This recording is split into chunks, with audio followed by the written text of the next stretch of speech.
Iran के मोर्चे पर धधक रही बारूदी आग को बुझाने के लिए वार्ता का मंच तैयार हुआ, लेकिन इसी मंच ने इस आग को जंगल की आग बना दिया है। वार्ता के लिए रखी गई शर्तों के व्यू ने ही होर्मुज को चक्रव्यूह बना दिया। समझौते के लिए सौंपे गए बिंदुओं ने जंग के लिए नए केंद्र बिंदु फिक्स कर दिए और वार्ता की इसी मेज पर दोनों पक्षों की मांगे जिद बन गई। इसीलिए ट्रंप की आक्रामकता बढ़ती जा रही है। लेकिन इस बार मुज्तबा खामेनेई के पास ऐसा ट्रंप कार्ड आ गया है जिससे ईरान का कूटनीतिक कवच मजबूत हो गया। यानी मामला वार्ता में लटका भी तो ईरान का हथियार गोदाम खाली ही नहीं होगा। ईरान का वो ट्रंप कार्ड है पुतिन। कैसे, इस रिपोर्ट में देखिए। पुतिन ने दांव चला, नहीं झुकेंगे मुज्तबा। पुतिन ने मोर्चा खोला, समीकरण पूरा बदला। तो आखिर क्या है पश्चिमी एशिया में पुतिन का एजेंडा? क्यों हॉर्मुज और अरब से यूएस को बाहर करना चाहते हैं पुतिन? इस्लामाबाद वार्ता में ईरान को अमेरिका चरणबद्ध प्रतिबंध हटाने का लॉलीपॉप दे रहा था, लेकिन युद्ध के इस महा एपिसोड में सबसे बड़ा टर्निंग पॉइंट वियना से आ गया। रूस ने ट्रंप की मुश्किल बढ़ा दी। यानी पहले ईरान यूरेनियम संवर्धन रोके, फिर हॉर्मुज स्ट्रेट को खोले, तब अमेरिका धीरे धीरे फंड रिलीज करेगा, जिसमें मिखाइल ओलियानोव ने लिखा है कि ईरान पर लगे प्रतिबंधों में चरणबद्ध कटौती पर्याप्त नहीं है। वॉशिंगटन को ईरान पर लगे सभी प्रतिबंध तुरंत हटाने होंगे। और सबसे बड़ी बात कि अमेरिका को इसकी गारंटी भी देनी होगी कि वो भविष्य में इन प्रतिबंधों को दोबारा नहीं लगाएगा। दरअसल 2018 में JCPOA न्यूक्लियर डील तोड़ दी थी। ईरान पर दोबारा प्रतिबंध लगा दिए थे कि अगर अमेरिका 100% प्रतिबंध नहीं हटाता है तो पुतिन ईरान को एक कूटनीतिक ढाल तो देंगे, साथ ही ईरान को हथियारों से भी लैस कर देंगे। अमेरिका के लिए नया संकट सिर्फ ईरान का ट्रंप की शर्तों पर न झुकने की इच्छा शक्ति दिखाना नहीं है, बल्कि ट्रंप की शर्तों के विपरीत अपनी शर्तें लगाना है।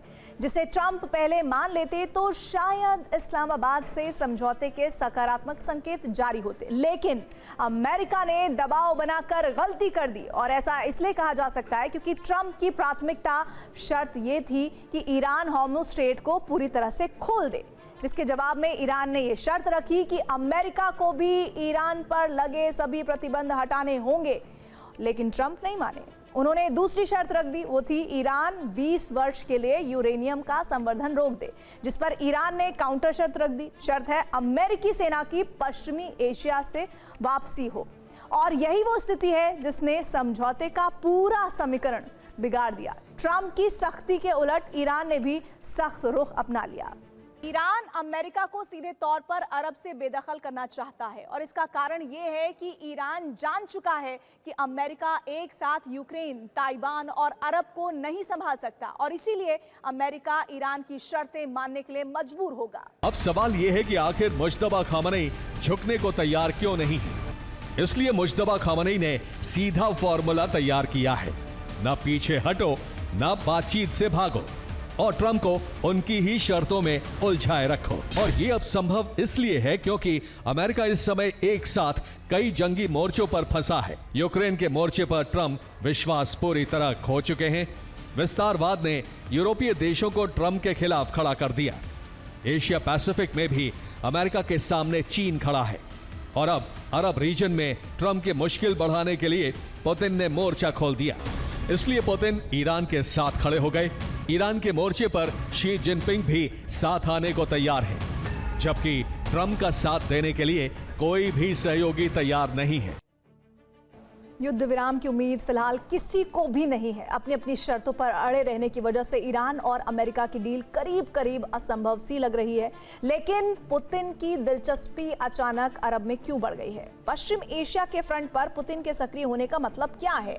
ये ईरान के साथ डिफेंस डील में सुरक्षा की गारंटी देने वाला वादा निभाने की कोशिश है या फिर पुतिन ने कोई अलग ही दांव चला है? हर सवाल का जवाब इस रिपोर्ट में देखिए। आखिर पुतिन ईरान की इतनी वकालत क्यों कर रहे हैं? यानी रूस पश्चिम एशिया की जंग में नहीं उतरा, बल्कि ईरान बना है ध्यान भटकाने वाला मोहरा। अगर ट्रंप ईरान की शर्तें मानते हैं तो अरब से सेना हटानी पड़ेगी, ईरान पर लगाए सभी प्रतिबंधों को तुरंत खत्म करना पड़ेगा। और ट्रंप ये दोनों फैसले लेते हैं तो यही अमेरिका की शर्मनाक हार होगी।